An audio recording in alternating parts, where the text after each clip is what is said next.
Hare Krishna. Jai, welcome to our weekly reading of Krishna book to Srila Prabhupada. And as always, let us offer respectful obeisances to Srila Prabhupada and to each other. Nama Om Vishnuvadaya Krishna Prasthaya Bhutale Srimati Bhakti-Vedanta Swaminiti Namane Namaste Saraswati Devi Gauravani Pracharane Nirvasesha Sanyavari Paskacha Adeshadarane. To each other, Vanchakalpatarubhyascha Kripa Sindhu Vijayavacha Patitanam Bhavanebhyo Vaishnavebhyo Namo Namaha. So for all of you online, we're in chapter 51, the deliverance of Muchakunda, and we're a couple of pages in, and you'll note the subtitles in English. The subtitles on the bottom of the page. This will help you to follow along. When Krishna entered the cave of the hill, Kalyavana followed, chasing him with various harsh words. Krishna suddenly disappeared from the demon's sight, but Kalyavana followed and also entered the cave. The first thing he saw was a man lying down asleep within the cave. Kalyavana was eager to fight with Krishna, and when he could not see Krishna, but instead saw only a man lying down, he thought that Krishna was sleeping within the cave. Kalyavana was very much puffed up and proud of his strength, and he thought Krishna was avoiding the fight. Therefore, he strongly kicked the sleeping man, thinking him to be Krishna. The sleeping man had been lying down for a very long time. When awakened by the kicking of Kalyavana, he immediately opened his eyes and began to look around in all directions. At last, he saw Kalyavana standing nearby. The man had been untimely awakened and was thus therefore very angry. And when he looked upon Kalyavana in his angry mood, rays of fire emanated from his eyes, and Kalyavana burned to ashes within a moment.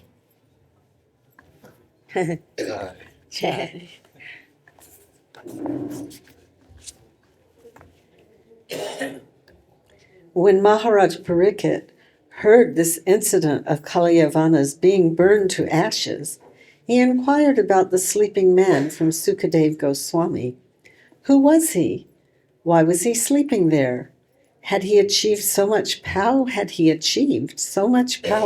that instantly by his glance Kalyavana was burned to ashes? How did he happen to be lying down in the cave of the hill?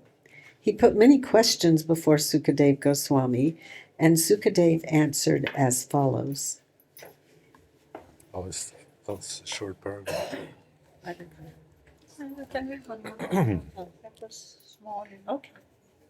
You go one more and then. Nice and loud. Okay. You have such a soft voice. No, I don't. My dear king, this person was born in the very great family of King Ikshavaku,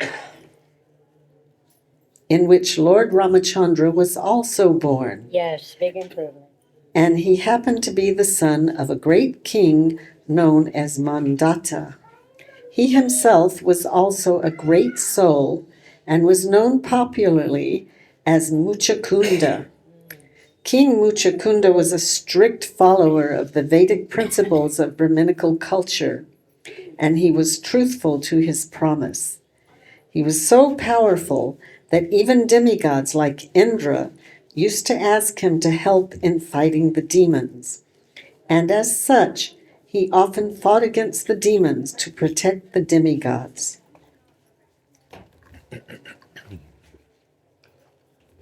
The commander-in-chief of the demigods, known as Kartikeya, was satisfied with the fighting of King Muchakunda. But once He asked that the king, having taken too much trouble in fighting the demons, retire from fighting and take rest. Kartikeya addressed King Muchukunda, "My dear king, you have sacrificed everything for the sake of the demigods. You have a very nice kingdom, undisturbed by any kind of enemy. But you left that kingdom, neglected your opulence and possessions, and never cared for fulfillment of your personal ambitions. Due to your long absence from your kingdom while fighting the demons on behalf of the demigods, your queen, your children, your relatives, and your ministers have all passed away in due course of time. Time and tide wait for no man. Now, even if you return to your home, you will find no one living there. The influence of time is very strong. Time is so powerful because it is the representation of the Supreme Personality of Godhead. Time is therefore stronger than the strongest. The influence of time can effect changes in subtle things without difficulty. No one can check the progress of time. As an animal tamer tames animals according to his will, time also adjusts things according to its own will. No one can supersede the arrangement made by supreme time.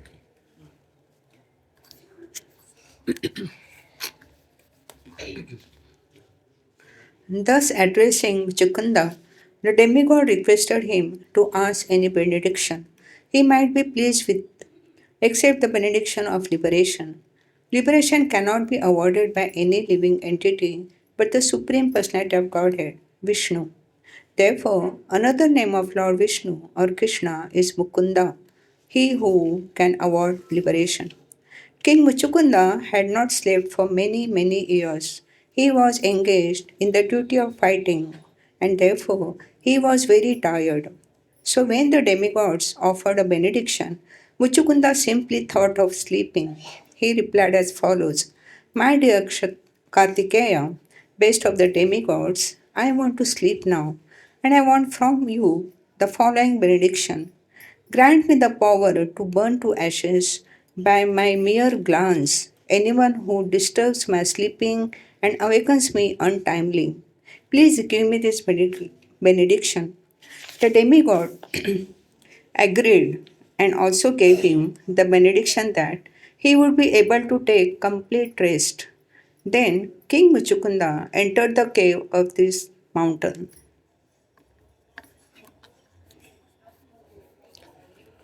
On the strength of the benediction of Kartikeya, Muchukunda burned Kalyavana to ashes simply by glancing at him. When the incident was over, Krishna came before King Muchukunda. Krishna had actually entered the cave to deliver King Muchukunda because of his austerity. But Krishna did not appear before him first. He arranged that first Kalyavana should come before him. That is the way of the activities of the Supreme Personality of Godhead. He does one thing in such a way that many other purposes are served. He wanted to deliver King Muchukunda, who was sleeping in the cave, and at the same time he wanted to kill Kalyavana, who had attacked Madura city. But this action he served all purposes.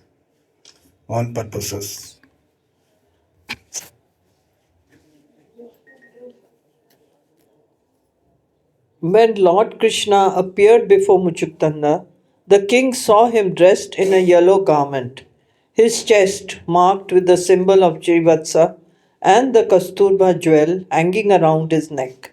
Krishna appeared before him with four hands as Vishnu Murti with a garland called Vajanti hanging from his neck down to his knees. He looked lustrous. His face was beautifully smiling and he wore nice jeweled earrings on his ears. Krishna appeared more beautiful than a human can conceive. Not only did he appear in this feature, but he glanced over Muchukunda with great affection, attracting the king's mind. Although he was the Supreme Personality of Godhead, the oldest of all, he looked like a fresh young boy, and his movements were just like those of a free deer. Still, he appeared extremely powerful.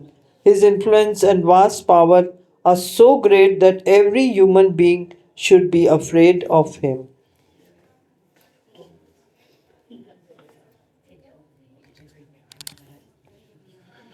When King Muchukunda saw Krishna's magnificent features, he wondered about his identity, and with great humility he asked the Lord, "My dear Lord, may I inquire how it is that you happen to be in the cave of this mountain?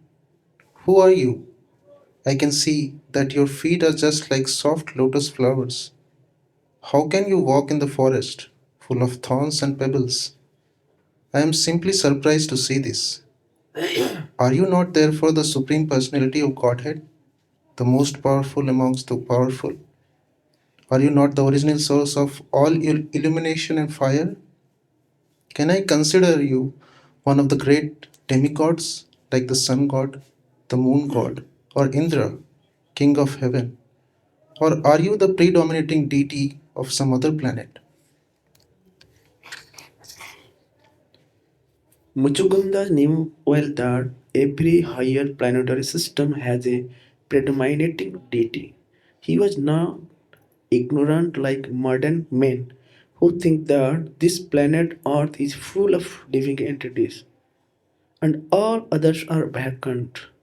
The inquiry from Muchukunda about Krishna's being the predominating deity of planet unknown to him is quite appropriate because he was a pure devotee of Lord. King Muchukunda could immediately understand that Lord Krishna, who had appeared before him such a unopulent feature, could not be one of the predominating deities of the material planets. He must be the Supreme Personality of Godhead, Krishna, who has many Vishnu forms. Muchukunda therefore took him to be Purushotama, Lord Vishnu. He could see also that the dense darkness within the mountain cave had been dissipated by the Lord's presence. Therefore, he could not be other than the Supreme Personality of Godhead. Muchkunda knew very well that wherever the Lord's personality present by his transcendental name, qualities, form, and so on, there cannot be any darkness of ignorance. He is like a lamp placed in the darkness. He immediately illuminates a dark place.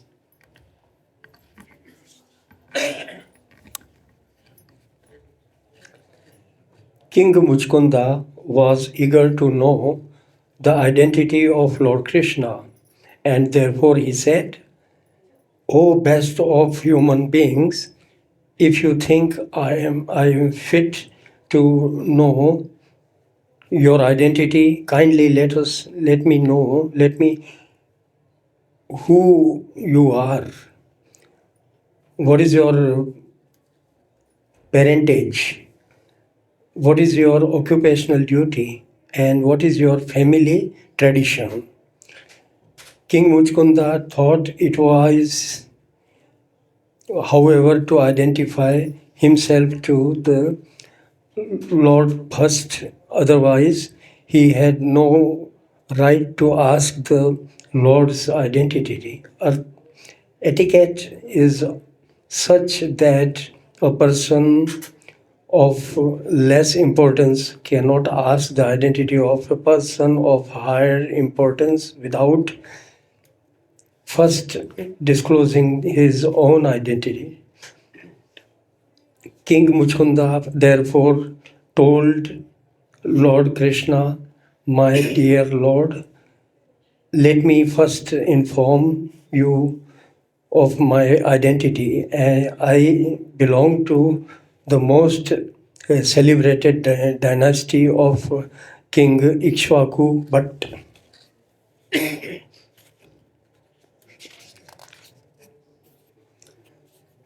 Personally, I am not as great as my forefather. My name is Muchkunda.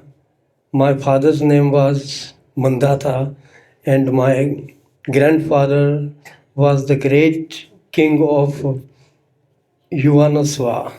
Let's pass it on now. When it's long, and we have this many, we just pass it along. Okay. And then the light. I was very much.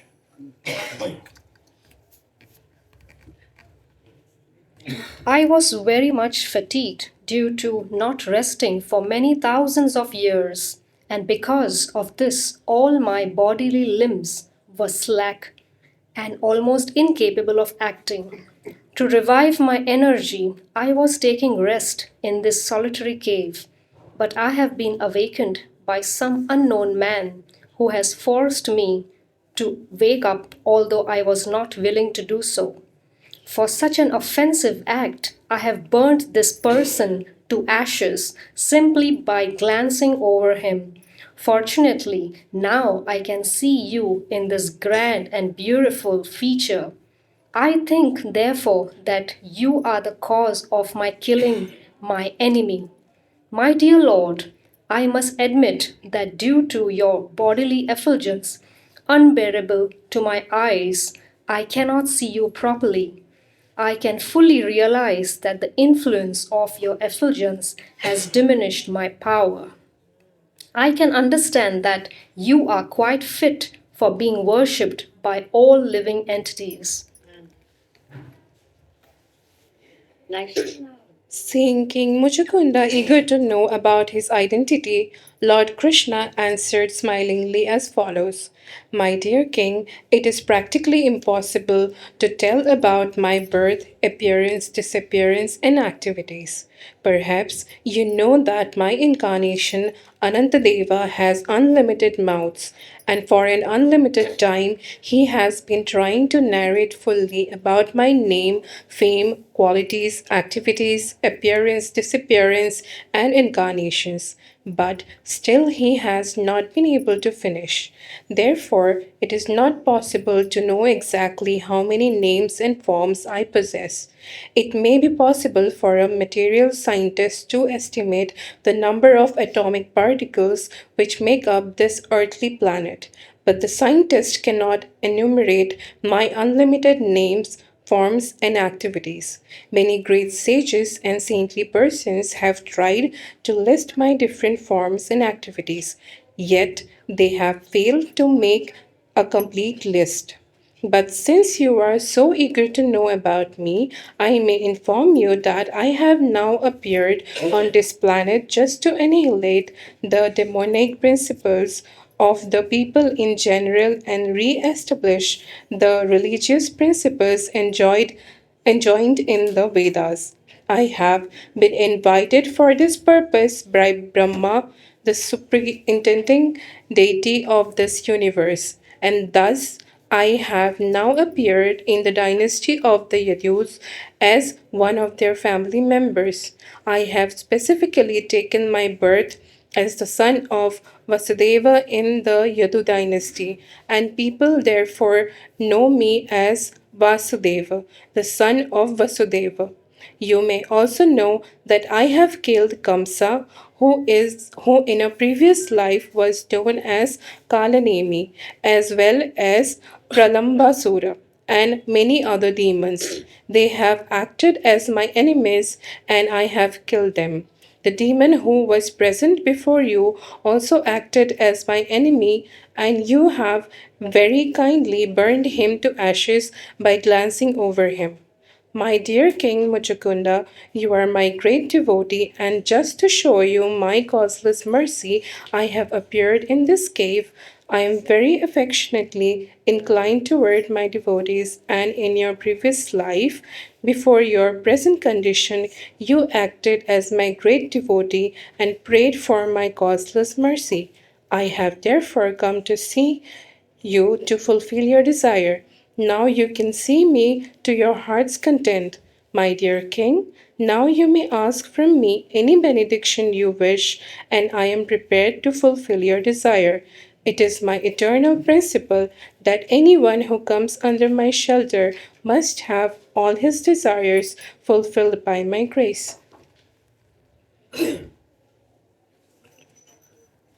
When Lord Krishna ordered King Muchukunda to ask a benediction from him, the king was joyful, and he immediately remembered the prediction of Gargamuni, who had foretold long before that in the 28th millennium of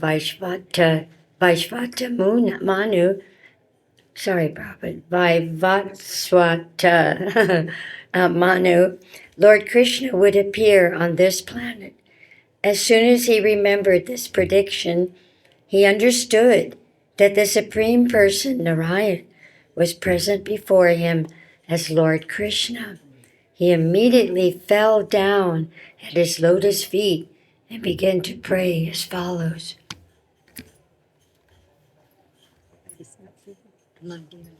Okay. My throat. Oh, yeah. My dear Lord, O Supreme Personality of Godhead, I can understand that all living entities on this planet are illusioned by your external energy and enamored of the illusory satisfaction of sense gratification. Being fully engaged in illusory activities, they are reluctant to worship your lotus feet. And because they are unaware of the benefits of surrendering unto your lotus feet, they are subjected to various miserable conditions of material existence. They are foolishly attached to so-called society, friendship, and love, which merely produce different kinds of miseries.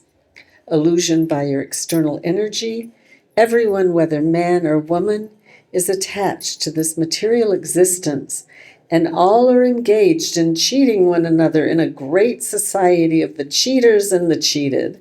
These foolish people, not knowing how fortunate they are to have attained this human form of life, are reluctant to worship your lotus feet. By the influence of your external energy, they are attached to the glare of material activities, to so-called society, friendship, and love, like dumb animals that have fallen into a dark well. The example of a dark well is given because in the fields there are many wells unused for years and covered over by grass. And poor animals, not knowing of them, fall into them, and unless rescued, they die. Being captivated by a few blades of grass, the animals fall into a dark well and meet death. Similarly, foolish persons, without knowing the importance of the human form of life, spoil it simply for sense gratification and die without any useful purpose.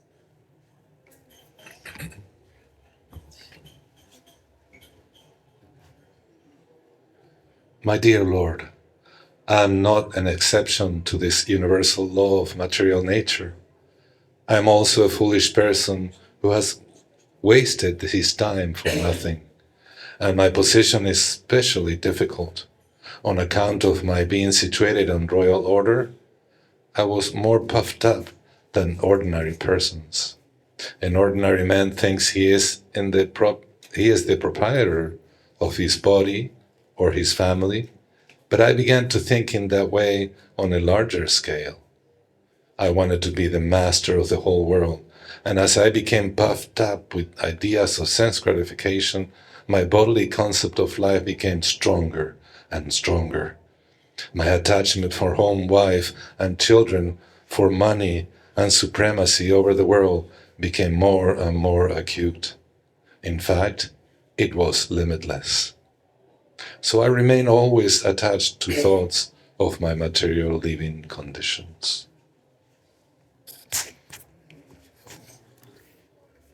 Therefore, my dear Lord, I wasted so much of my valuable lifetime with no benefit. As my misconceptions of life intensified, I began to think of this material body, which is just a bag of flesh and bones, as the all in all, and in my vanity, I believed I had become the king of human society. In this misconception of bodily life, I traveled all over the world, accompanied by my military strength, soldiers, charioteers, elephants, and horses. Assisted by my commanders and puffed up by my power, I could not trace out your lordship, who always sit within my heart as the most intimate friend. I did not care for you, and this was the fault of my so called exalted material condition. I think that, like me, all living creatures are careless about spiritual realization and are always full of anxieties, thinking what is to be done, what is next. But because we are strongly bound by material desires, we continue to remain in craziness.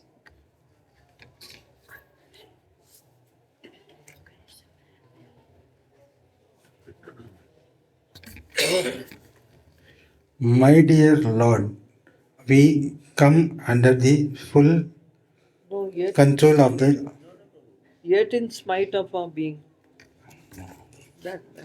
yet in spite of our being so absorbed in material thought, inevitable time, which is only a form of yourself, is always careful about its duty. And as soon as the allotted time is over, your Lordship immediately ends all the activities of our material dreams. As the time factor, you end all our activities as a hungry black snake swiftly swallows up a small rat without leniency due to its action of trivial time. The royal body, which was always decorated with golden ornaments during life and which moved on a chariot drawn by beautiful horses or on the back of an elephant nicely decorated with golden ornaments, and which was advertised as the king of human society, that same royal body decomposes under the influence of inevitable time and becomes fit for being eaten by worms and insects, or being turned into ashes or the stool of an animal.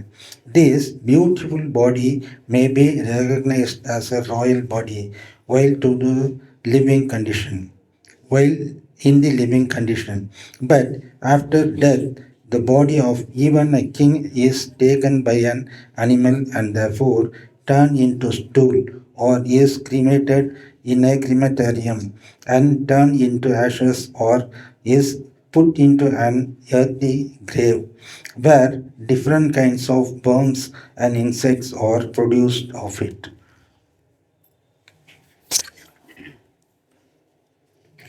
My dear Lord, we come under the full control of this inevitable time, not only after death but also in a different way while living. For example, I may be a powerful king, and yet when I come home after conquering the world, I become subjected to many material conditions. When I come back victorious, all subordinate kings may come and offer their respects. But as soon as I enter the inner section of my palace, I myself become an instrument in the hands of the queens, and for sense gratification I have to fall down at the feet of women. The material way of life is so complicated that before taking the enjoyment of material life, one has to work so hard that there is scarcely an opportunity for peacefully enjoying. And to attain all material facilities, one has to undergo severe austerities and penances and be elevated to the heavenly planets. If one gets the opportunity to take birth in a very rich or royal family, even then he is always anxious to maintain the status quo and prepare for the next life by performing various sacrifices and distributing charity. Even in royal life, one is full of anxieties, not only because of political administration, but also in regard to being elevated to the heavenly planets. It is therefore very difficult to get out of material entanglement. But if one is somehow or other favored by you, by your mercy alone, he is given the opportunity to associate with a pure devotee. That is the beginning of liberation from the entanglement of material conditioned life. My dear Lord, only by the association of pure devotees is one able to approach your Lordship, who are the controller of both the material and the spiritual existences. You are the supreme goal of all pure devotees, and by association with pure devotees, one can develop his dormant love for you. Therefore, development of Krishna consciousness in the association of pure devotees is the cause of liberation from this material entanglement. My dear Lord, you are so merciful that in spite of my being reluctant to associate with your pure devotees, you have shown your extreme mercy upon me. As a result of my slight contact with such a pure devotee as Gargamuni, by your causeless mercy only I lost all my material opulences, my kingdom and my family. I do not think I could have gotten rid of all these entanglements without your causeless mercy. Kings and emperors sometimes accept the life of an ascetic to forget their royal life, but by your special causeless mercy, I have already been bereft of royalty. I do not need to become a mendicant or practice renunciation.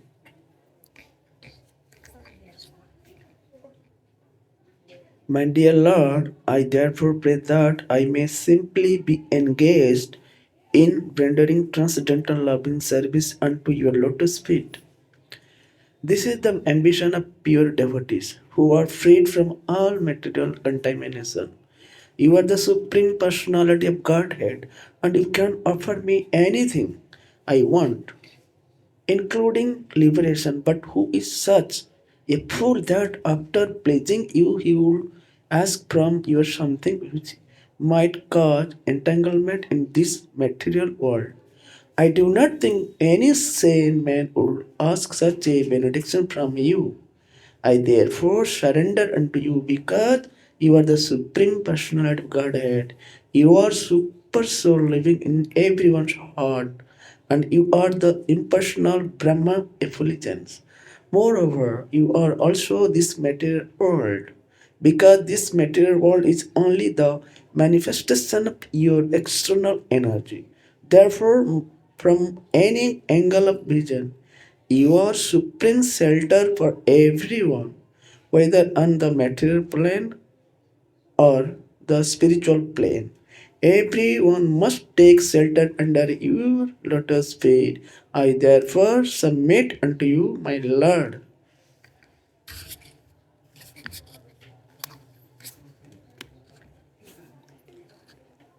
For many, many births, I have been suffering from the threshold miseries of this material existence, and I am now tired of it.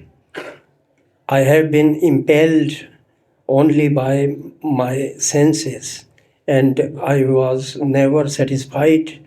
I therefore take shelter of your lotus feet, which are the source of all peaceful life and which can eradicate all lamentation caused by material contamination. My dear Lord, you are the super soul, super soul of everyone, and you can understand everything. Now I am free from all contamination of material desire. I do not wish to enjoy this material world, nor do I wish to take advantage of merging into your spiritual effulgence, nor do I wish to meditate upon your localized aspect of Paramatma, for I know that simply by taking shelter of you, I shall become completely peaceful and undisturbed.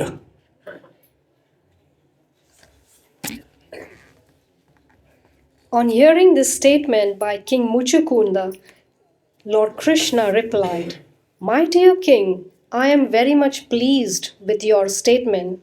You have been the king of all the lands on this planet, but I am surprised to find that your mind is now freed from all material contamination. You are now fit to execute devotional service. I am most pleased to see that although I offered you the opportunity to ask from me any kind of benediction, you did not take advantage of asking for material benefits. I can understand that your mind is now fixed in me and it is not disturbed by any material quality." The material qualities are three, namely goodness, passion, and ignorance. When one is placed in the mixed material qualities of passion and ignorance, various kinds of greed and lusty desires impel him to try to find comfort in this material world. When situated in the material quality of goodness, one tries to purify himself by performing various penances and austerities. When one reaches the platform of real Brahmana, he aspires to merge into the existence of the Lord. But when one desires only to render service unto the lotus feet of the Lord, he is transcendental to all these three qualities. The pure Krishna conscious person is therefore always free from all material qualities. My dear king, Lord Krishna continued, I offered to give you any kind of benediction just to test how much you have advanced in devotional service. Now I can see that you are on the platform of the pure devotees, for your mind is not disturbed by any greedy or lusty desires of this material world.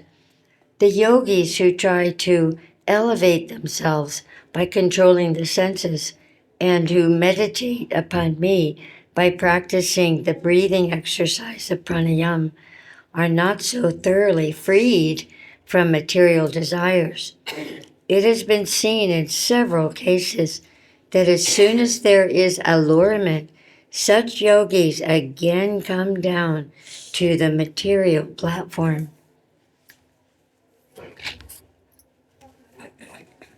The vivid example verifying this statement is Vishwamitra Muni. Vishwamitra Muni was a great yogi who practiced pranayama, a breathing exercise, but when he was visited by Menaka, a society woman of the heavenly planets, he lost all control and begot in her a daughter named Sakuntala. But the pure devotee Haridas Thakur was never disturbed, even when all such allurements were offered by a prostitute. My dear king, Lord Krishna continued, I therefore give you the special benediction that you will always think of me. Thus you will be able to traverse this material world freely without being contaminated by the material qualities.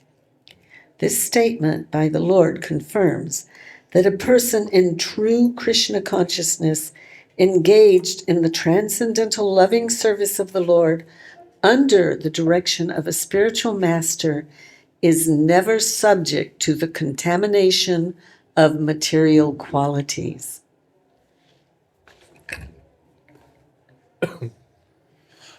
My dear king, the Lord said, because you are a Kshatriya, you have committed the offense of slaughtering animals, both in hunting and political engagements.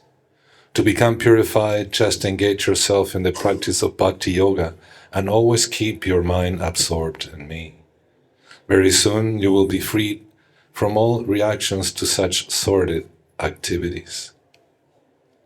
In this statement, it appears that although Kshatriyas are allowed to kill animals in hunting, they are not freed from that the resultant contamination of sinful reactions.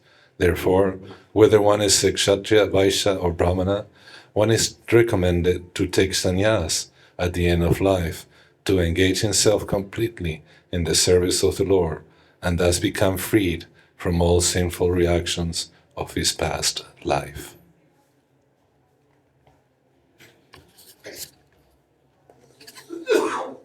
The Lord then assured King Muchukunda, in your next life, you will take your birth as a first class Vaishnava, the best of Brahmanas, and in that life, your only business will be to engage yourself in my transcendental service. A Vaishnava is a first class Brahmana because one who has not acquired the qualification of a bona fide Brahmana cannot come to the platform of a Vaishnava. When one becomes a Vaishnava, he is completely engaged in welfare activities for all living entities. The highest welfare activity for living entities is the preaching of Krishna consciousness. It is stated herein that those who are specifically favored by the Lord can become absolutely Krishna conscious and be engaged in the work of preaching the Vaishnava philosophy. Thus ends the Bhaktivedanta purport of the 51st chapter of Krishna, the deliverance of Muchukunda. Hari Bo.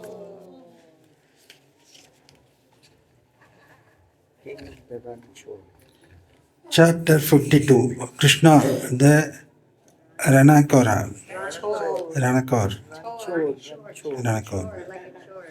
When Muchukunda, the celebrated descendant of the Ikshvaku dynasty, was favored by Lord Krishna, he circumambulated the Lord within the cave and then came out. On coming out of the cave, Muchukunda saw that the human species had surprisingly been reduced in stature to by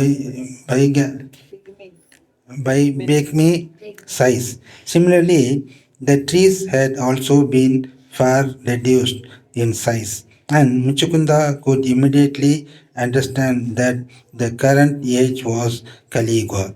Therefore, without diverting his attention, he began to travel north.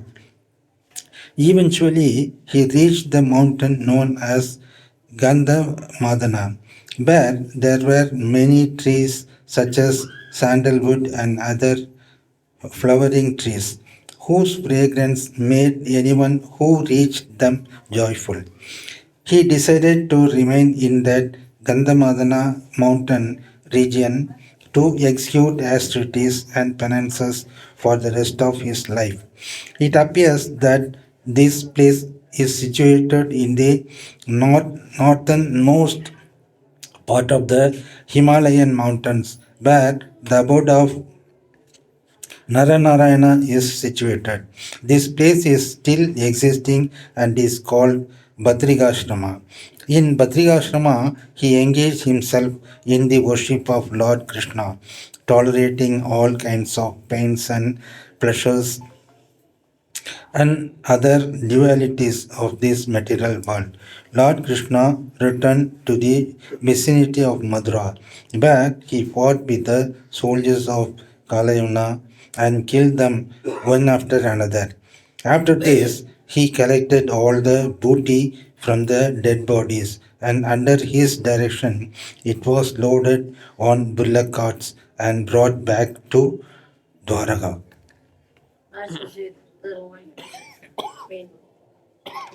Meanwhile, Jarasandha again attacked Mathura, this time with bigger divisions of soldiers numbering 23 Aksauhinis. Lord Sri Krishna wanted to save Mathura from the 18th attack of great military divisions of King Jarasandha. To prevent further killing of soldiers and to attend to other important business, Lord Krishna left the battlefield without fighting. Actually, he was not at all afraid, but he pretended to be an ordinary human being frightened by the immense quantity of soldiers and resources of Jarasandha. Without any weapons, Krishna left the battlefield. Although his lotus feet were As soft as the petals of a lotus flower, he proceeded for a very long distance on foot.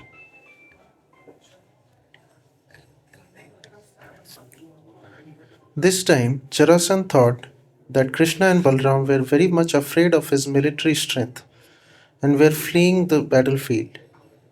He followed them with all his chariots, horses, and infantry. He thought Krishna and Balram to be ordinary human beings, and he was trying to measure the activities of the Lord. Due to this pastime, Krishna is known as Ranchor, which means one who has left the battlefield. In India, especially in Gujarat, there are many temples of Krishna known as temples of Ranchorji. Ordinarily, if a king leaves the battlefield without fighting, he is called a coward. But when Krishna enacts this pastime, leaving the battlefield without fighting, he is worshipped by the devotees. A demon always tries to measure the opulence of Krishna, whereas a devotee never tries to measure his strength and opulence, but always surrenders unto him and worships him. By following in the footsteps of pure devotees, we can know that Krishna, the Ranchorji, left the battlefield not because he was afraid, but because he had some other purpose.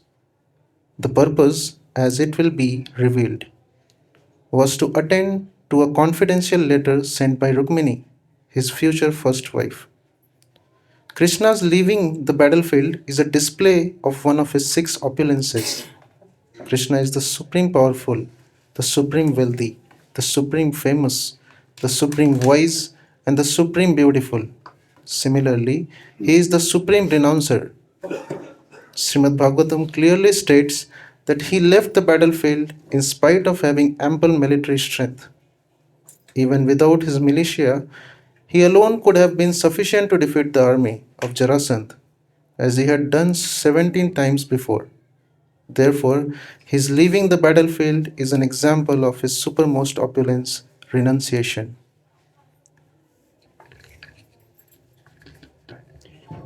After traversing a very long distance, the brothers pretended to become tired. To mitigate their weariness, they climbed up a mountain many miles above sea level. This mountain was called Pravasarna due to constant rain, but the peak was always covered with clouds sent by Indra. Jarasan took it for granted that the two brothers were afraid of his military power and had hidden therefore themselves at the top of the mountain. First he tried to find them, searching for a long time, but when he failed, he decided to trap and kill them by setting fires around the peak. He therefore surrounded the peak with firewood and set it ablaze.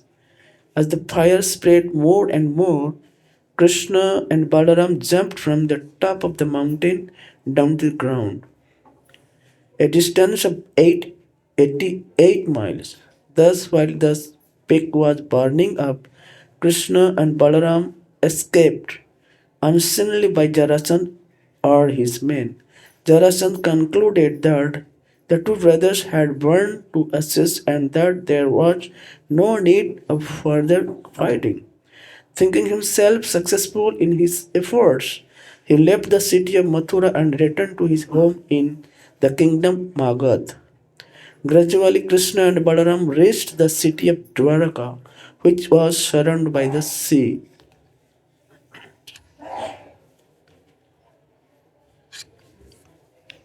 Following this, Sri Balram married Revati, daughter of King Raivata, ruler of Anartha province. This is explained in the 9th canto of Srimad Bhagavatam. After the marriage of Baldeva, Krishna married Rukmini. Rukmini was the daughter of King Bhishmaka, ruler of the province known as Vidarbha. Just as Krishna is the Supreme Personality of Godhead, Vasudev. Rukmini is the Supreme Goddess of Fortune, Mahalakshmi. According to the authority of the Chaitanya Charitamrita, the expansion of Krishna and that of Srimati Radharani are simultaneous. Krishna expands himself into various Vishnu Tattva forms, and Srimati Radharani expands herself into various Shakti Tattva forms by her internal potency as multiforms of the goddesses of fortune.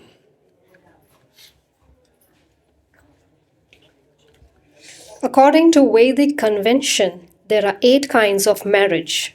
In the first class marriage system, the parents of the bride and bridegroom arrange the marriage date. Then, in royal style, the bridegroom goes to the house of the bride, and in the presence of brahmanas, priests, and relatives, the bride is given in charity to the bridegroom. Besides this, there are other systems such as the Gandharva and Rakshasa marriages. Krishna married Rukmini according to the Rakshasa system, kidnapping her in the presence of his many rivals like Shishupal, Jarasandh, and Shalva.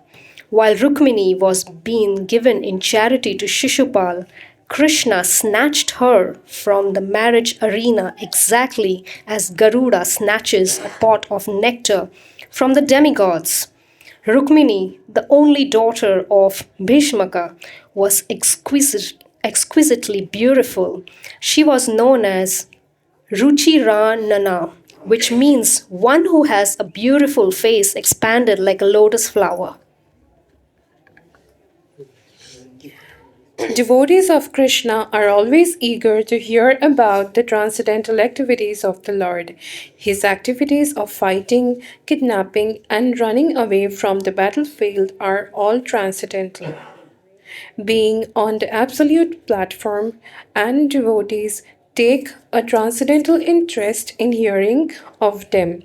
The pure devotee does not make the distinction that some activities of the Lord should be heard and others avoided.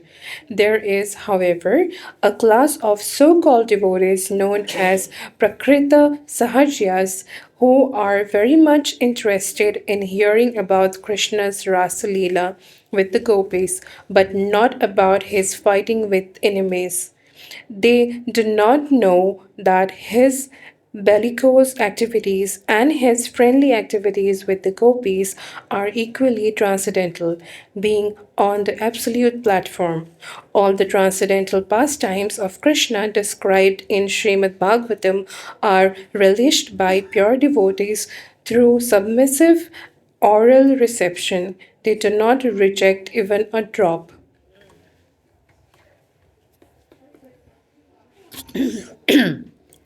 The story of Krishna's marriage with Rukmini is described as follows. The king of Vidarbha, Maharaj Bhishmaka, was very qualified and devoted. He had 5 sons and only 1 daughter. The first son was known as Rukmi, the second Rukmanath, and the third Rukmabahu, the fourth Rukmakesha, and the 5th Rukmamali. The brothers had 1 young sister, Rukmini. She was beautiful and chaste and was meant to be married to Lord Krishna. Many saintly persons and sages, like Narada Muni, used to visit the palace of King Bhishmaka. Here, so my throat, naturally. I love Krishna. Naturally, Rukmini had a chance to talk with them, and in this way, she obtained information about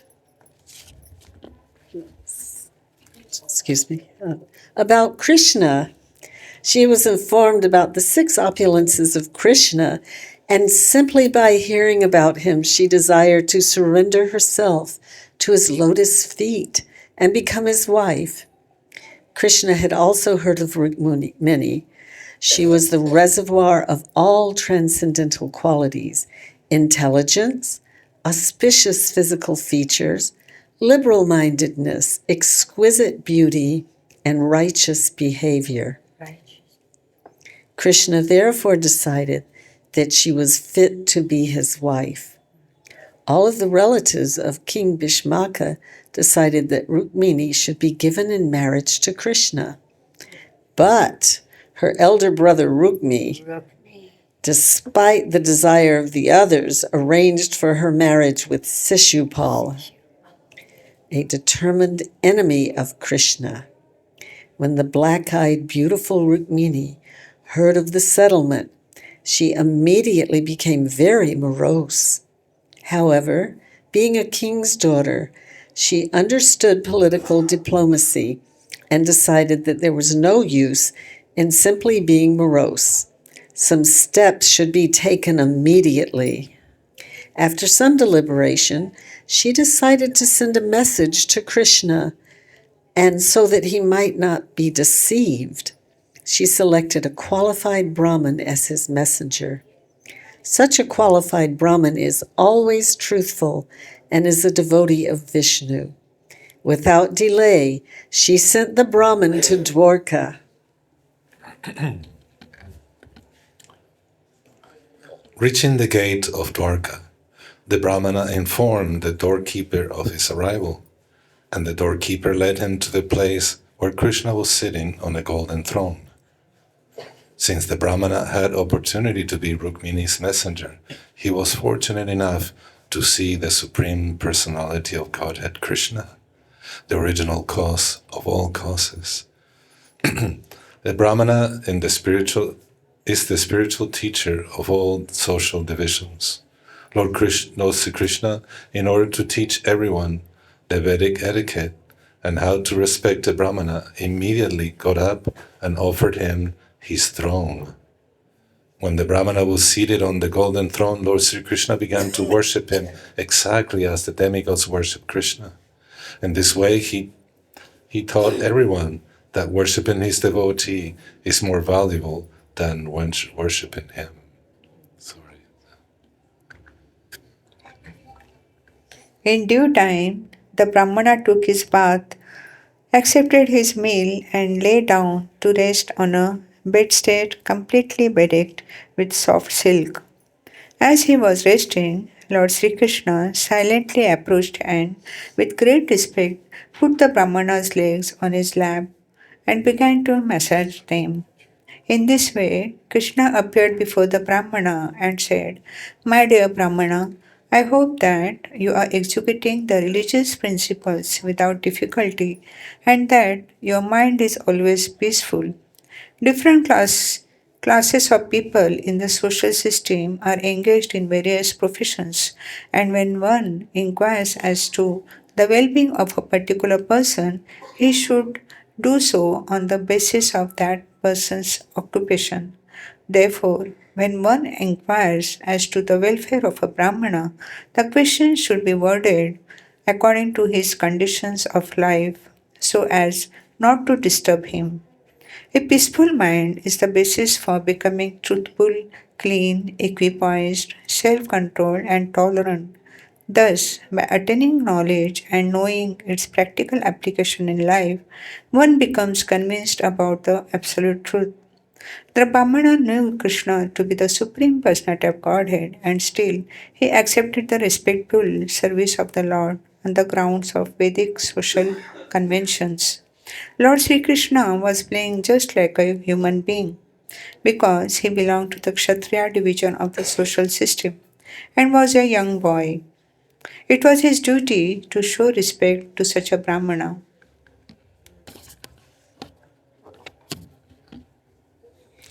Lord Krishna continued, O best of all the Brahmanas, you should always remain satisfied.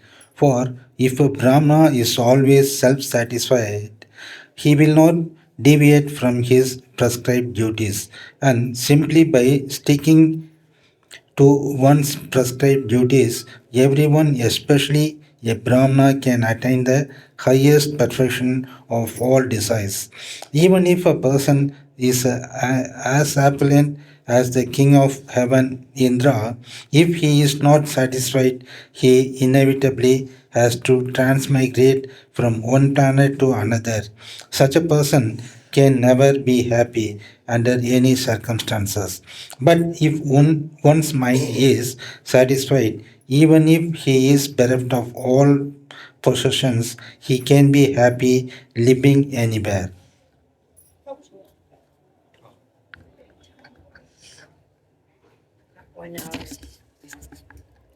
So that concludes our 1 hour of reading Krishna book to Srila Prabhupada. We are very grateful to Srila Prabhupada for allowing us to come here every Sunday to read his Krishna book to him. Thank you, Srila Prabhupada.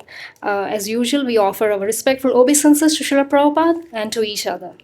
Namo Vishnupadaya Krishna Prishtaya Bhutale Srimate Bhakti Vedanta Swami Niti Namine Namaste Saraswati Deve Gauravani Pacharine Nirvishesha Shunyavadi Paschatya Deshatarine. And to each other, Vancha Kalpatarubhyascha Kripa Sindhubhyevacha Patitanam Pavanebhyo Vaishnavebhyo Namo Namaha. Jai Krishna Book, Jai Srila Prabhupada.